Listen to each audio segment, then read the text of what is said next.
Excellencies, the plight of the Palestinian people is one of the most heart-wrenching tragedies of our times.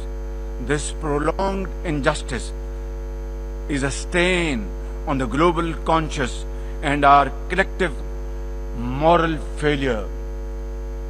For nearly 80 years, the Palestinians have courageously endured Israel's brutal occupation of their homeland in the West Bank. Each passing day brings new brutality, illegal settlers who terrorize and kill with impunity, and nobody can challenge them and question them.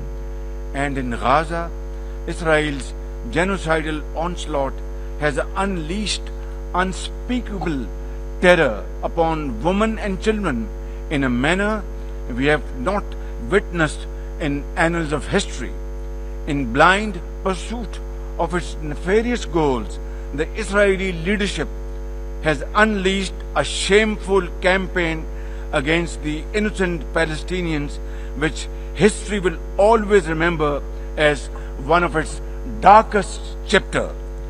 But speak we must, Madam President, we must speak, and speak loud and clear. Our words are too little, too late for Hind Rajab, a child, nay, a little baby.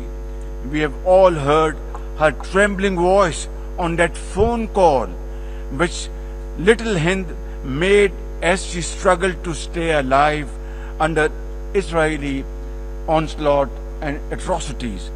Can you imagine that little girl, Hind Rajab, as if she was our daughter? Can you imagine not having the compassion to spare her life? My agony and the agony of the entire Muslim Ummah, indeed I think the agony of all the nations on the planet, is that we failed Hind Rajab, and she will not forgive us in this world and the world hereafter.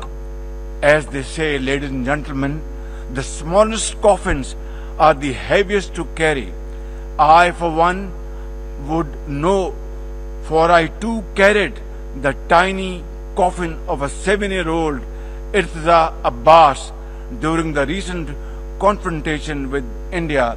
He was only 6 years old. Therefore, we cannot and we must not fail these children of Gaza or any child anywhere in the world.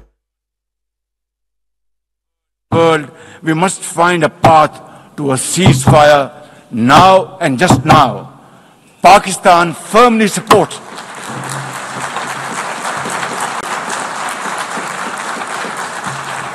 Ladies and gentlemen, Pakistan firmly supports the demand of the Palestinian people for the establishment of a sovereign Palestinian state with pre-1967 borders and Al-Quds Sharif as its capital.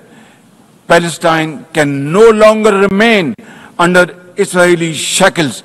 It must be liberated, and liberated with full commitment and with full force.